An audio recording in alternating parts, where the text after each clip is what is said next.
When the United States of America asked me to go to Iraq to serve my country, I did it. I did what they asked me to do, and I did it honorably, and I'm very proud of that service. When Tim Walz was asked by his country to go to Iraq, you know what he did? He dropped out of the Army and allowed his unit to go without him. Well, I wonder, Tim Walz, when were you ever in war? What was this weapon that you carried into war, given that you abandoned your unit right before they went to Iraq, and he has not spent a day in a combat zone? What bothers me about Tim Walz is the stolen valor garbage. Do not pretend to be something that you're not.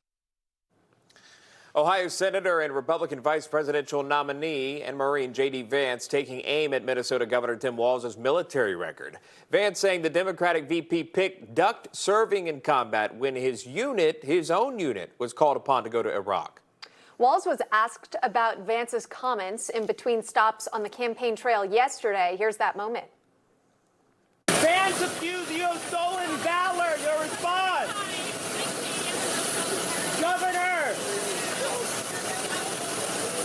Governor, Vance accused you of stolen valor. Your response? And as you see there, no response, no acknowledgement of the media question. It comes as the man who replaced Walz in that mission to Iraq has published a letter claiming that Walz, quote, embellished and selectively omitted facts and circumstances of his military career for years.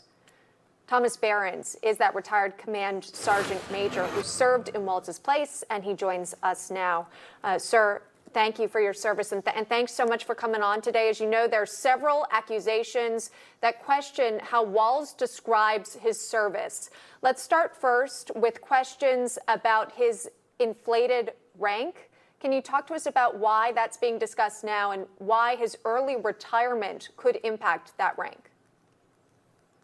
Well, it's been discussed for many years in Minnesota, but it's been swept under the rug. I don't know if he had anything to do with suppressing the media here, but it was brought out in 2018, and it literally got buried, and they didn't want to influence the election, so it just kind of simmered there. But literally, when you get promoted to Command Sergeant Major or Sergeant Major E9 in the services, you do it conditionally that you're going to finish this United States Army Sergeant Major's Academy, and that you're going to do 2 years after you graduate from that, so that the taxpayers and the military can more or less get the money back out of you that you invested in them, and it's going to allow you to do 2 years with your soldiers or whatever unit you're in, and allow you to lead them for that time too. And when you do not accomplish that, or if you drop out or quit, or there's some people have had family issues or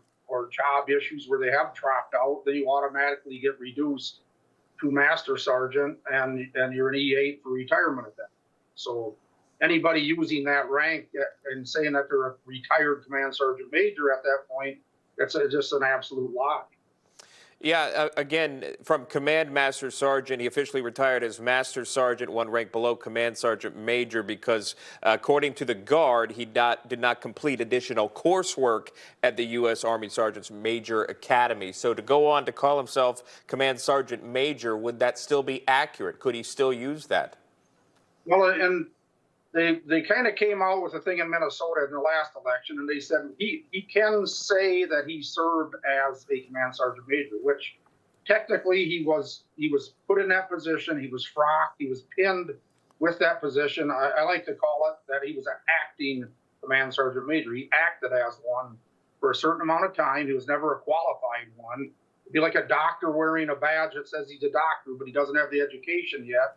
And if he doesn't get it, he goes back to whatever he was before, or she does, and they're not that. But it's a status symbol to a certain point, so that your unit knows you are in that position, but you are not a retired Command Sergeant Major. He said it probably hundreds of times, as much as he babbles, that that's what he is. Sir, if I could pivot really quickly to the service in Iraq, his unit.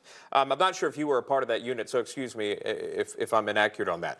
But his unit that he served in, was deployed in Iraq in July of 2005. His retirement was official in May 2005, though perhaps he filed for retirement papers a little bit before that. But that gives it 2 months of retirement time right before the deployment of him and his unit.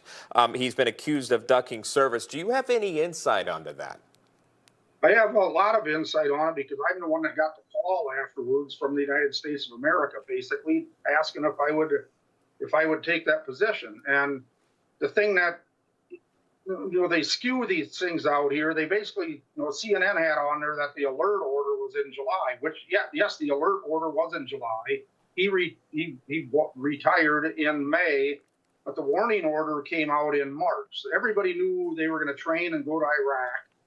The warning order basically stated it, and 2 months later, too much later after he knew it, that's when he retired. So, yeah, the alert order came out in July, and I actually got the call in June, from the colonel of the battalion and from the two senior ranking command sergeant majors in the state asking me if I'd do it, and I was like, well, I need to talk to my family first, and and I did, but I was just like, how in the heck how would I be able to live knowing that I told the battalion I'm not going to go the same way he did? I don't know how the hell he sleeps. If I could just interject really quick, because the National Guard article says that the alert orders to deploy in Iraq were in July of 2005. You're saying that was in March?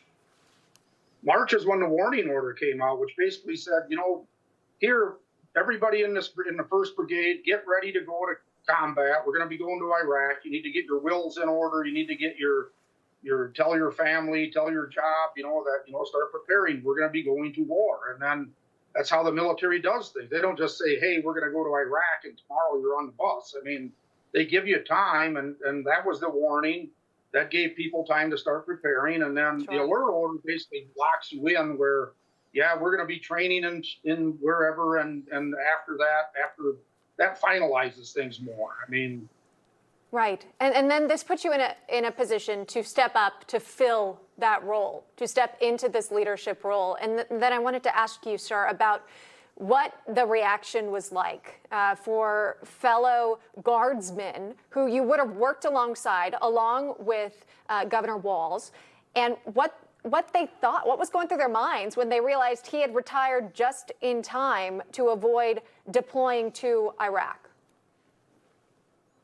I think the first term was discussed. Some of them were like, well, was he a coward? Why did he? Nobody knew why he did it, because it was like no senior NCO or an officer in that position is going to do that. I mean, after, he brags about his 24 years of service. You do 24 years of service, basically in the military, you're preparing yourself to go to combat somewhere. I mean, that's the bottom line in the military, is that you want to go serve your country, protect the people back here at home, the families that are back here, living in peace and freedom, and you go across and do the stuff over there to do the right thing and keep people safe, and to train for 24 years, and then when the going gets tough and the towers are burning and you're running down the street the other way when the firefighters are going towards it, that's wrong.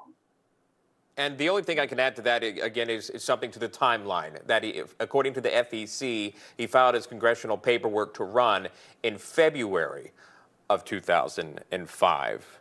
Again, that just coming out, and again, that reported by CNN as well. We appreciate the time, retired Command Sergeant Major Thomas Behrends, shedding some light, again, on this story firsthand. We appreciate that, and thank you for your service. I just interject one more thing on that filing of that paperwork. That just came out. But if the case was that he wanted to file and run, and he needed to get out to run for Congress, he should have went in the day after he filed that and said, I'm quitting the National Guard because I want to run for Congress. If he'd have done that, he would have beat the warning order. Nobody would have thought he was a traitor or a coward or a deserter. He would have done what he thought was right for himself, and he would have hit the timeline luckier than anybody winning the lottery. But he didn't. He waited. I think he thought that we weren't going to get deployed and that he'd be able to sit back and probably do both things like a lot of people do. And then all of a sudden, a warning order came and he got caught. And it's just sad that he does this stolen valor and embellishes his career to advance his political agenda. It's sad. Thank you. Thank you. Thomas Behrends, we appreciate you and we appreciate your service. Thank you very much. Thank you.